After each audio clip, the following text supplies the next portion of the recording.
కార్యక్రమం అనుక్షణం ప్రతి సెకండు చలికాలం చలికి వెలవక ఆయా బిడ్డలకు వారి కుటుంబ సభ్యులు 50 మందికి కూడా తెలియజేసుకుంటున్నాను. ఒక మంచి పని చేయడానికి ఎంతమంది కృషి చేస్తే అవుతుందో ఉంటాం.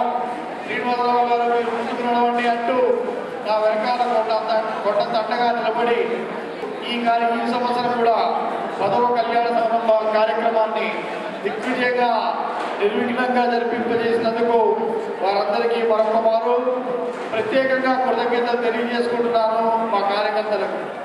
అలానే ద్వారా పేపర్ల వారి ద్వారా ఈ కార్యక్రమానికి ప్రెస్ కవరేజ్ కల్పించారు కాబట్టి వారికి, ప్రెస్ మీడియా వారికి, ఎలక్ట్రానిక్ మీడియా వారికి, ప్రింట్ మీడియా వారికి కూడా నా మనపూర్వక కృతజ్ఞతలు తెలియజేసుకుంటున్నాను. ఇవాటి కార్యక్రమాన్ని దూరదర్శన్ వారు ప్రత్యేక యువ కదంబం కార్యక్రమం కింద తీసుకున్నారు. అలాగే తేజ జమినీ ఛానల్ వాళ్ళు ప్రత్యేక ఇంటర్వ్యూగా తీసుకున్నారు. సి ఛానల్ వాళ్ళు కూడా తీసుకున్నారు. అంతేకాకుండా మిగిలిన పత్రికల వాళ్ళు కూడా రికార్డు